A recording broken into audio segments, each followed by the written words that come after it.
बियो सवाल है साईं, बीबी फातिमा साईं के दरबार में खाली वापस कयो बियो या न? सवाल अजीब कयो। 24 कलाक कुत्तो इन ते तो भौंकंदो रहे। तव्हां भी ॿुधो हूंदो। हाँ कुत्तो भौंके तो बीबी साण के कुछ न मिलियो। ॿुधो हूंदो या आया न? तव्हां खे मां ॿुधायां थो, कंहिं भी मसले के समझण लाइ बिन्ही मज़हबन के समझण जरूरी है। को भी मसलो समझण लाइ या आया न? नबी अलैहिस्सलातु वस्सलाम जन वटि जेको माल ईंदो हो ॿ क़िस्म हो। याद कजो ॻाल्हि, मसला आहिनि, ये समझो, याद कयो, ॿिए हंधि बयान कयो। ॿिनि तरीक़नि सां ईंदो हो माल नबी साईं वटि। हिकिड़ो माल जो तरीक़ो इहो हो जो लड़ाईअ सां ईंदो, उनखे गनीमत जो माल चइबो।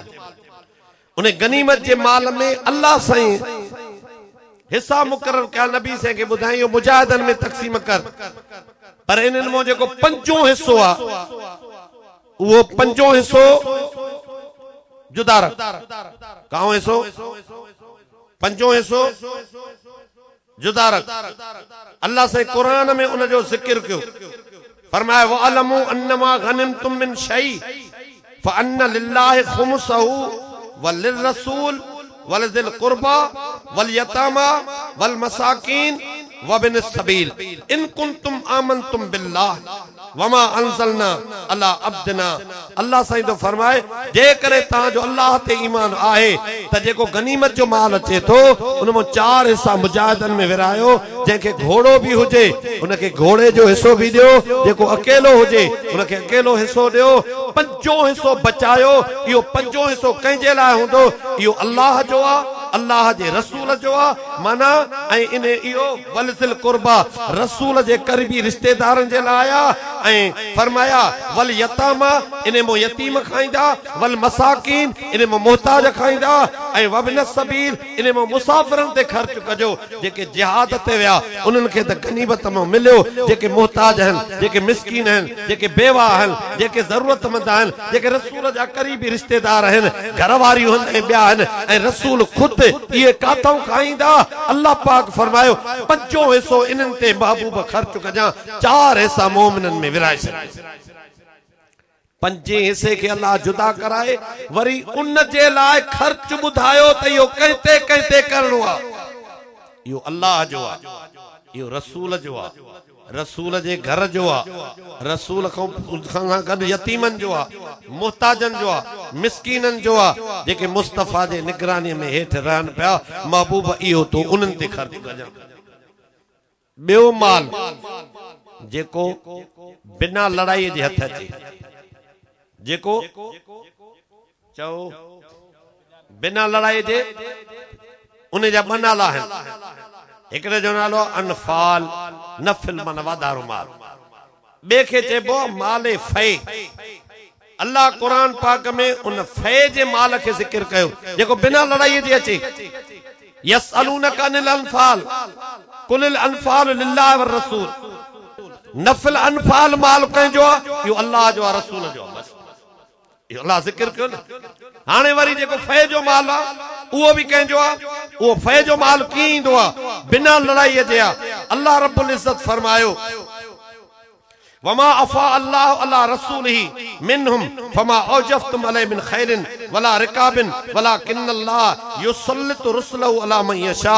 फे जो माल जेको उन्हनि में अल्लाह रसूल खे ॾिनो, जंहिंमें रसूल घोड़ा भी न दौड़ाया, उठ भी न काए विया, स्वार भी न चढ़िया, उन ते न प्यादनि का लड़ाई कई।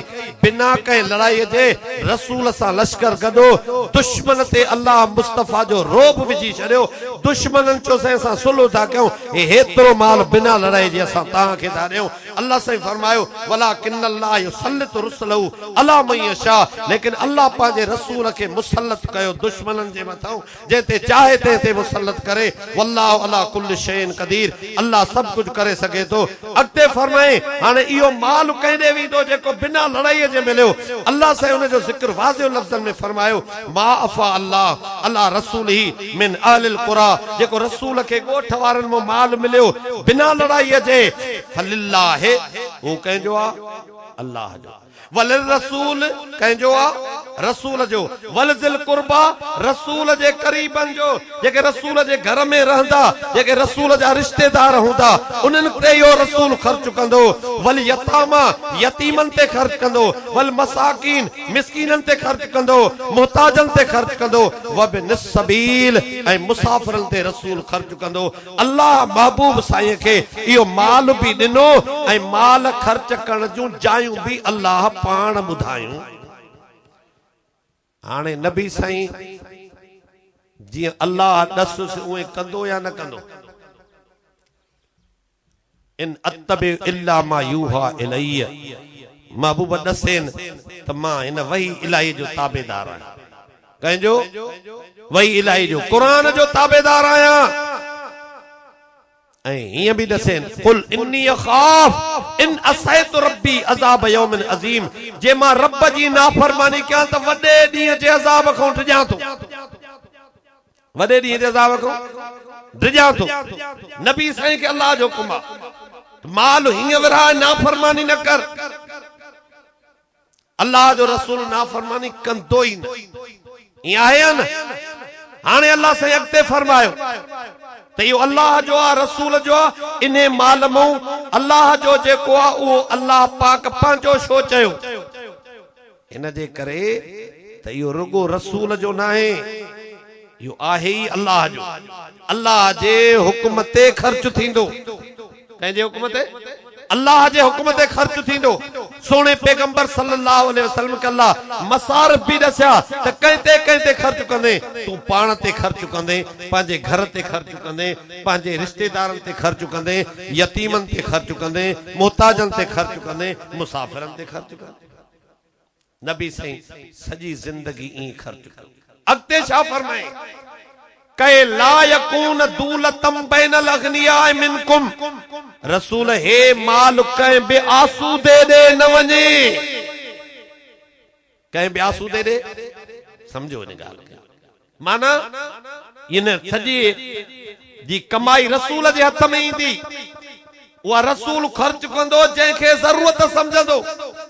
जेकॾहिं गुज़िरियल साल कंहिं गरीब खे ॾिनो रसूल ऐं ॿिए साल उहो आसूदो थियो, हाणे उनखे न ॾींदो, छो त आसूदे ॾे न वञी। जे गुज़िरियल साल को आसूदो हो उनखे न मिलियो हो त ॿिए साल गरीब थी पियो त हाणे उनखे ॾिबो। अॻे आसूदो तॾहिं न मिलियो, हाणे गरीब थी पियो, हाणे ॾेस। कै ला यकून दूलतम बैनल अगनिया मिनकुम, मुसलमान दीनी मसला समझण जी कोशिश कयो। कै ला यकून दूलतम बैनल अगनिया मिनकुम, तव्हां मो कंहिं बि आसूदे ॾे हे माल न वञे। हे गरीबन में तक़सीम थींदो, हे यतीमन में तक़सीम थींदो, मिस्कीनन में तक़सीम थींदो, मुसाफिरन ते तक़सीम थींदो। रसूल पाण खाईंदो, रसूल जा माइट खाईंदा। इहो अल्लाह जो माल आहे, रसूल खे जायज़ आहे। जंहिंते जेतिरो रसूल ज़रूरत सम्झंदो उन मो जेतिरो भी उन ते ख़र्च करे, रसूल खे मनो न आहे, रगो मनो इहा अथसि आसूदे खे न ॾिजां। ॻाल्हि सम्झ में आई? जेसी ते नबी से हुयो ईअं विरहाई।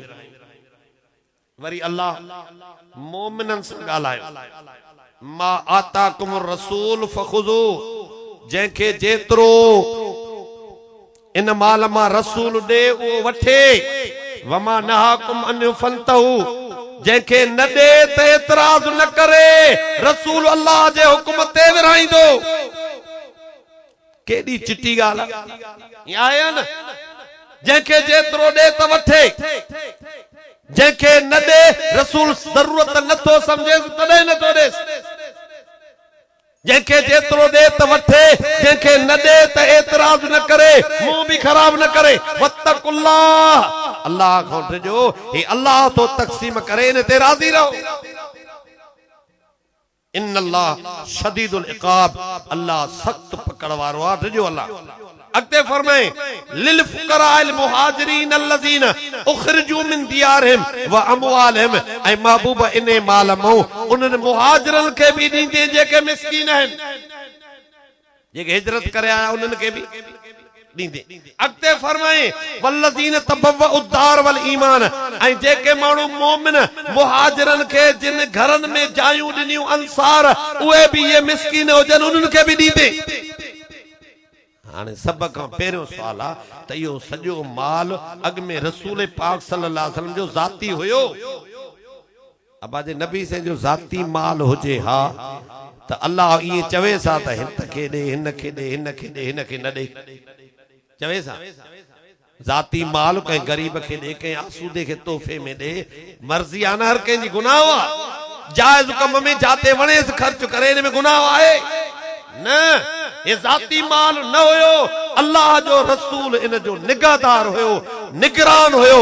अल्लाह बुधायो त हिननि के खर्च ॾिजां, आसूदन के न ॾिजां, मोमिनन के चई जेको ॾे वत वठिजो, एतराज़ न कजो, जेके न ॾे त रुकजी पवे। केॾी वाज़िह ॻाल्हि आहे या न आहे?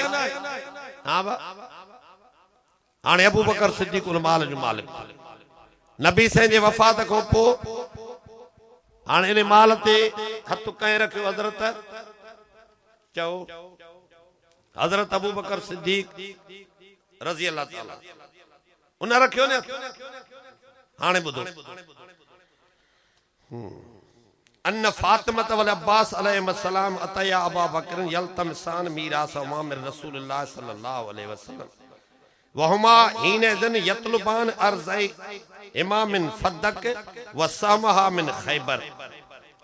हजरत अब्बास नबी से जो चाचो ऐं अम्मा फातिमा तो ज़हरा ॿिन्ही हजरत अबू बकर खां तलब कयो त जेको खैबर में हुयो, यानी खुमसमो भी जेको हुयो, ऐं जेको फदक में हुआ उन में जी असांजो आहे त असांखे ॾे।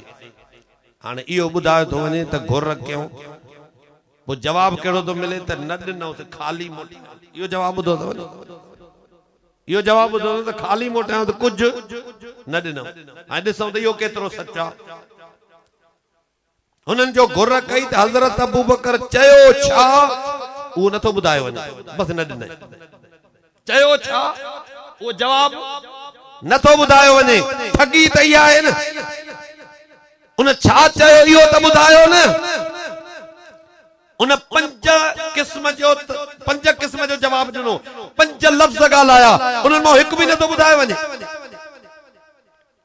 अबू बकर सिद्दीक़ रज़ी अल्लाह ताला अन्हु ॿिन्ही खे चयो फ़क़ाल लहुमा अबू बकर रज़ी अल्लाह अन्हु समेत रसूलुल्लाह सल्लल्लाहु अलैहि वसल्लम यक़ूल ला नूरस मा तरकना सदक़तुन। मुस्तफ़ा साईं फरमायो हो त ही जेको असांजो माल छॾियल हूंदो इहो बैतुल माल में हूंदो, इन में कंहिंखे वरसो न मिलंदो। कंहिं फरमायो? नबी साईं। कंहिंजी हदीस ॿुधायसि? मुस्लिम शरीफ में हदीस आहे, मां बुखारी में तो पढ़ा। मुस्लिम शरीफ में हदीस आहे, हजरत उमर हजरत अली साईं अब्बास साईं के कसम ॾेई चयो तव्हांखे अल्लाह जो कसम आहे तव्हांखे ख़बर न आहे त नबी साईं फरमायो जेको माल असां छॾे वेंदा आहियूं उहो सदके में हूंदो आहे। जे ख़बर अथव त ॿुधायो, नथव त चओ न आहे ख़बर। ॿिन्ही चयो साईं नबी साईं ईअं चयो हुयो। ॻाल्हि सम्झ में आई? हाणे हज़रत अबू बकर छा थो चए? हिकिड़ो इहो जुमिलो चई त मुस्तफ़ा साईं फरमायो त असां जेको छॾींदासीं उहो बैतुल माल में हूंदो, इन जेको वारिस न थींदो। अगली ॻाल्हि इन्नमा याकुल आल मुहम्मदिन मिन हाज़ल माल, हिन माल मां मुहम्मद जी आल खाईंदा रहंदा। हिन माल मां मुहम्मद जी आले मुहम्मद खणंदा रहंदा, खाईंदा रहंदा। आले मुहम्मद खणंदा रहंदा, खाईंदा रहंदा। आले मुहम्मद इन माल मां खणंदा रहंदा, खाईंदा रहंदा। मुसलमानो सोचो त सही, इहो कुझु न ॾिनेसि। हाँ कुझु न ॾिनेसि या ॾिनेसि? जेतिरो वणेव खणी खाओ, जेतिरो वणेव खणी खाओ, इहो ग़लति चएसि। अगली ॻाल्हि वल्लाह ला अदौ अमरन रअयतु रसूलुल्लाह सल्लल्लाहु अलैहि वसल्लम यसनउ फी इल्ला सनअतहु। अल्लाह जे ज़ात जो कसम, जिया रसूल विराइंदो मां उन में तारीफ न कंदुम, जिया रसूल विराइंदो मां उहे विराइंदो रहंदुसि। मुसलमानो हाणे ॿुधायो, हज़रत अबू बकर सही जवाब ॾिनो या ग़लत ॾिनो? ज़ोर सां। रसूल ग़लत विराइंदो, ॻाल्हायो, ग़लत विराइंदो, पोइ अबू बकर रसूल जे मुताबिक़ विराए त इहो ग़लत थी वियो। भौंकण वारो छो थो भौंके, रुगो नाहक थो भौंके, ईअं आहे या न? ऐं फरमाया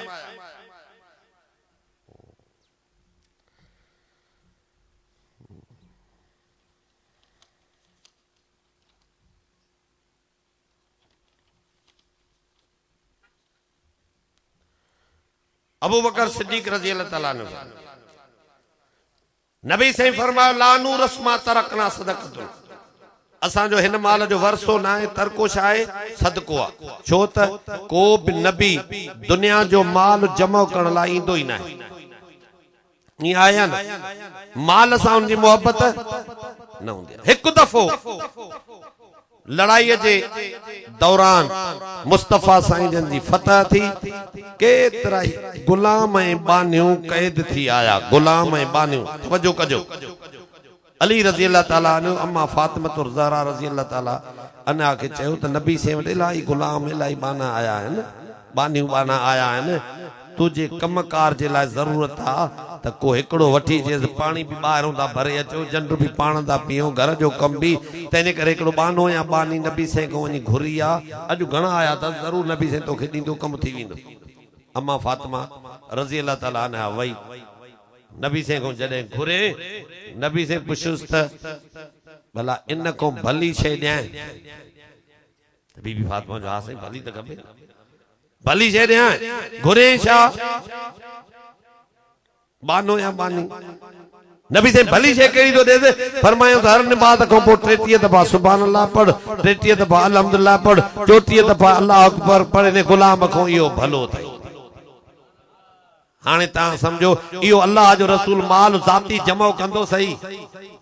हाँ वरसो त ज़ाती माल में थींदो आहे। हे त अल्लाह जो आहे, जेको अल्लाह रसूल खे ॾिनो आहे, उन जा अल्लाह पाक मसारिफ़ कोई ॿुधाया अथसि त इहो पंहिंजे पाण ते ख़र्च कजां, घर वारनि ते ख़र्च कजां, रिश्तेदारनि ते मिस्कीननि ते ख़र्च कजां, मुहताजनि ते ख़र्च कजां, यतीमनि ते ख़र्च कजां, मुसाफ़िरनि ते ख़र्च कजां। अल्लाह जो रसूल उहो ई ख़र्च कंदो जीअं अल्लाह ॿुधायो। अबू बकर साईं छा चयो? अबू बकर साईं चयो त मुस्तफा हीअं फरमायो आहे त जेको असां छॾींदासीं सदको हूंदो, इन्नमा याकुल आल मुहम्मदिन मिन हाज़ल माल व इन्नी वल्लाहि ला उगय्यिरु शयअन मिन सदक़त रसूलुल्लाह सल्लल्लाहु अलैहि वसल्लम अन हाल अल्लती कानत अलैहा फी अद रसूलुल्लाह सल्लल्लाहु अलैहि वसल्लम। अल्लाह जो कसम, जेको माल रसूल जे ज़िंदगी में जीअं ख़र्च थींदो, मां उन्हे जे खिलाफ कदे भी न कंदस। वल आमलुन फिया बिमा अमल बिही रसूलुल्लाह सल्लल्लाहु अलैहि वसल्लम, जी अल्लाह जो रसूल कम कंदो, मां भी उहे कम कंदो। यो सही जवाब ॾिनेस, ग़लत ॾिनेस? ॻाल्हायो ज़ोर सां। हां बा, यो ग़लत जवाब ॾिनेस। टी ॻाल्हि के, ॿ ॻाल्हियूं अचियूं, टे अचियूं। हिकु त जीअं नबी से फरमायो त हिन माल में वरसो न आहे, नबी से ॻाल्हि। ॿियो, आले मोहम्मद हिन मां खाईंदा रहंदा, खणंदा रहंदा, खाईंदा रहंदा। इहो कुझु न ॾिनेसि? चओ न त गंज ॾिनेसि, चओ न सभु ॾिनेसि। जेकी ज़रूरत हूंदी त पूरी कंदव न, ईअं आहे या न? हा बा। टियों कहिड़ो? जीअं नबी साईं विराईंदो, अल्लाह जो कसम उन जे खिलाफ मां न कंदो। इहो ग़लत ॾिनेसि जवाब। चौथों जवाब, लक़राबत रसूलुल्लाह सल्लल्लाहु अलैहि वसल्लम अहब्बु इलैया अन असलल मिन क़राबती। मांखे रसूल जे करीबी रिश्तेदारनि खां पंहिंजे रिश्तेदारनि खां वधीक रसूल जे रिश्तेदारनि सां सुहिणो सलूक करणु मूंखे वधीक पसंदि आहे। माना पंहिंजे माइटनि खां वधीक मां तव्हांजो ख्यालु कंदुसि। अबू बकर इहो सही चयोसि या न? पंजी ॻाल्हि केसि, मुंहिंजे ज़ाती माल मां जेकी वणई खणी वञी, इहो कुझु न ॾिने। हाँ पोइ कुतो नाहक तो भौंके या न? नाहक तो भौंके समझदो वे त सही न ॻाल्हाइण, साम्हूं वे ॻाल्हाए त पतो पइजी वञे। सिद्दीक़ अकबर फरमायस त मुझे ज़ाती माल मां जेका भी शइ तोखे पसंद अचे खणी वञ, अम्मा तुंहिंजो हथ न वठंदुसि, पर हे माल मुंहिंजो बि न आहे तुंहिंजो बि न आहे। जीअं रसूल विराईंदो अबू बकर रसूल जो गुलाम आहे, रसूल जे ताबेदारीअ खां तब्दीली न थींदो। चओ तक़सीम फदक सिद्दीक़ अकबर जी बरक़ा, चओ तक़सीम फदक सिद्दीक़ अकबर जी जोर सां, तक़सीम फदक सिद्दीक़ अकबर जी बरक़ा, तक़सीम फदक सिद्दीक़ अकबर जी बरक़ा। छो त अल्लाह जे रसूल जे तरीक़े जे मुताबिक़ आहे ऐं अल्लाह जे रसूल जो अमल अल्लाह जे क़ुरान जे मुताबिक़ आहे। जे हज़रत अबू बकर अल्लाह ऐं रसूल जे हुक्म जे खिलाफ़ विराए हा त पोइ हज़रत अबू बकर ते सवाल थिया या न थिया? हाँ बा हाँ थिया न थिया? न अल्लाह जी मञे न रसूल जी मञे, पंहिंजे मर्ज़ीअ सां हिकिड़े माण्हूअ खे ॾेई छॾे, पोइ एतिराज़ थिया ऐं उहो एतिराज़ सही हुजे हा। सिद्दीक़ अकबर रज़ी अल्लाह ताला ने अल्लाह ऐं रसूल जी इत्तिबा ताबेदारी करे सचाईअ खे ज़ाहिर करे छॾियो। या आहे या न? इहो त हुयो सुन्ननि जे किताबनि मां जवाब, शीयनि जे किताबनि मां जवाब ॿुध। लिखन था हजरत अबू बकर रज़ी अल्लाह ताला अन्हु ने बिनते रसूल को कहा कि आपके बाबा अम्मा फातिमा के अबू बकर छा थो चवे, वो जवाब तो लगे शियो वो ॿुधो। लिखे तो अबू बकर ने कहा ए बिनते रसूल आपके बाबा मोमिनीन के लिए मेहरबान करीम और खैर ख्वाह थे, काफिरीन के मुकाबिल सख्त और शदीद और अजाब की तरह दिखाई पड़ते थे।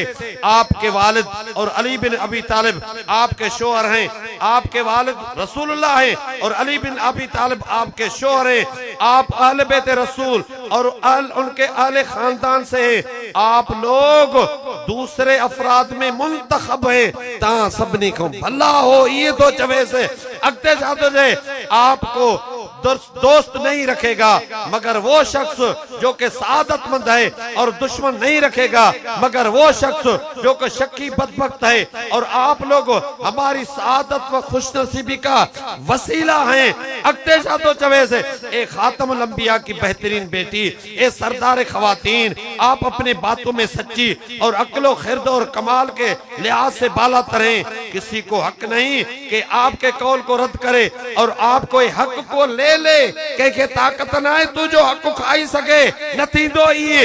लेकिन बखुदा कसम मैंने रसूल खुदा की राय से तजावुज नहीं किया है और न ही उनके कौल के खिलाफ अमल किया है। मां रसूलुल्लाह जे तरीके जे मुताबिक अमल कयो आहे।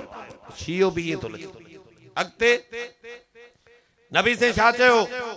हाँ, जो शख्स किसी कौम मिल्लत की तरफ से तहकीक के लिए भेजा जाता है वो अपनी कौम से झूठ नहीं बोलता। मैं खुदा को गवाह बनाता हूँ कि मैंने रसूल खुदा को फरमाते सुना है, हम गिरोह अम्बिया सोना चांदी जमीन और माल मीरास नहीं छोड़ते। हमारी मीरास इल्म है, हमारी मीरास हिकमत है, हमारी मीरास किताब है, हमारी मीरास नबूवत है, और जो कुछ माल दुनिया से बाकी रह जाए वो उसके अख्तियार में है, जो कि हमारी वफात के बाद उमूर आमा की विलायत और हुकूमत का मालिक हो। वो जैसे सलाह देखे उसे सर्फ करे, जियां वो पंहिंजे तरीके के ॾिसंदो, जाते जरूरत समझंदो वो खर्च कंदो।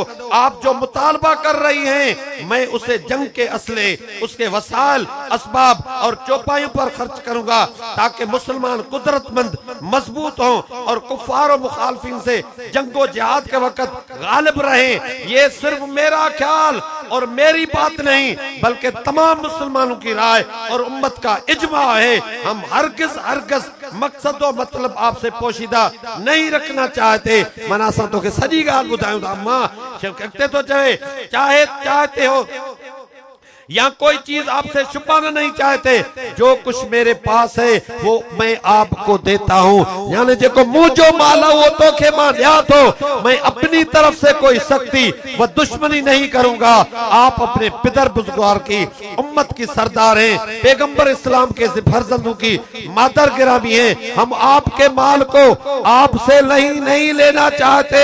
असा तो जो माल अमड़ नथा खणाऊं, बाप और बेटों के एतबार से आपकी मंजिल और इज्जत का इनकार भी नहीं कर सकते। जो कुछ मेरे हाथों में है उसमें आपका अमर और हुक्म नाफिज होगा।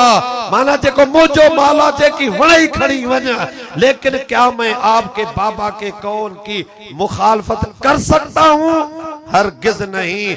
शीयन जे किताब इत्तिजार तबरीसी में भी इहा ॻाल्हि लिखी पई आहे। सुफ़ो नंबर 188, सुफ़ो नंबर 199, जिल्द नंबर 7 मुसलमाननि जे किताब में भी आहे। अबू बकर जो मुस्तफा जे तरीक़े जे खिलाफ न विराईंदुसि। ऐं शीयन भी लिखियो आहे हज़रत अबू बकर जो मुझे माल मुझे की वणई खणी वञ, हिन मां तव्हां खाईंदा रहंदव, ज़रूरत तव्हांजी पूरी थींदी रहंदी। जेको मुझो माल आहे जेकी वणई खणी वञ, हे माल मां अल्लाह ऐं रसूल जे तरीक़े जे मुताबिक़ इस्तेमाल कंदुसि, उन जे खिलाफ नथो करे सघां। मुसलमान इंसाफ़ सां ॿुधा त सिद्दीक़ अकबर जेको चयो मां नबी साईं जे तरीक़े खे नथो छॾे सघां, इहो ग़लति चई या सही चई? ज़ोर सां मिली करे खुली करे तक़सीम फतक सिद्दीक़ अकबर जी बरहक़ा चओ, बरहक़ा भौंकण वारो ना हक़ ते आ, सिद्दीक़ हक़ ते आ। इहा आहे या न? इन जे मुक़ाबले में शिया मज़हब में लिखियल आहे इमाम जाफर सादिक, इमाम मोहम्मद बाकर, ये तफसीर मीज़ान में तो पढ़ा। इमाम जाफर सादिक, इमाम मोहम्मद बाकर, बिनी को रिवायत ये तफसीर मीज़ान में लिखियल आहे। नंबर ॿियो तफसीर मजमूल बयान, नंबर 3 तफसीर मनहज सादिकीन, नंबर 4 तफसीर नमूना, नंबर 5 तफसीर नूर सकलैन, तफसीरुल बसायर 5, नंबर 6 ज़मीम मकबूल, नंबर 6 तफसीर नूर सकलैन। इन तफसीरन में लिखियल आहे इमाम जाफर सादिक तो फरमाए, इमाम मोहम्मद बाकिर तो फरमाए, जेको फै जो माल आहे जेस ताईं रसूल हूंदो उहे विरहाईंदो, जीअं अल्लाह ॾसियो अथसि। रसूल खां पोइ उहो उन जो हूंदो सामुल्लाह, सामुल रसूल ही, जेको अल्लाह जो हिस्सो हूंदो उहो बि रसूल जो हिस्सो आहे। व सामुर रसूल वह लिल इमाम लिमन क़ाम मक़ामहु मिन बादी। रसूल खां पोइ रसूल वारो उहो साॼो माल उन जे हथ में ईंदो जेको रसूल जो क़ाइम मक़ाम हूंदो। अॻिते था लिखनि लैस लिआदिन शैउम, लैस लिआदिन मिन शै, उन्हें को सवाबे कहीं जो भी उनमें कोई हक हिस्सो नहीं। जिए रसूल विराइंदो हो हाने इमाम विराइंदो। मुस्तफा को बाद उम्मत जो इमाम केर बणियो हो? केर? त इमाम भी था चवन जाफर सादिक मोहम्मद बाकर, त उहो विराइंदो जेको रसूल खां पोइ इमाम थींदो, ऐं उहे विराइंदो जीअं रसूल विराइंदो, ॿिए कंहिंजो को बि हिस्सो उन में नाही। हाणे शियन को पुछो इमाम जाफर सादिक इमाम मोहम्मद बाकर जे फतवा जे मुताबिक त रसूल जो हूंदो या इमाम जो हूंदो, ॿिए जो हिस्सो न आहे। शियन को पुछो त अम्मा फातिमा रसूल आहे? छा चवंदा? रसूल मञींदा अथसि? अम्मा फातिमा के रसूल चवंदा? भला इमाम चवंदा अथसि? इमाम त पोइ इमाम जाफर सादिक इमाम मोहम्मद बाकर था चवनि हे रसूल जो हूंदो, उन खां पोइ इमाम जो हूंदो, ॿिए कंहिंजो बि हिसो न आहे। अम्मा फातिमा तव्हां ई था चओ न रसूल आहे न इमाम आहे, त पोइ उन जो घुरणु इमाम जाफर सादिक इमाम मोहम्मद बाकर जे कौल जे मुताबिक़ बि उन जो घुरणु सही न हुयो। जॾहिं शिया मज़हब भी इहो थो लॻे, सुन्नी भी इहो थो लॻे, अञा अबू बकर ग़लति कयो। यादि रखो मुसलमानो, पत्थर ते पैर आहिनि, सचो दीन आहे, पक्को दीन आहे। कूड़े के जुरत न आहे जो साम्हूं वेही ॻाल्हाए। एक ब दफ़ो आयो आ त पतो पइजी वियो अथसि जिंदगी भर वरी न ईंदो।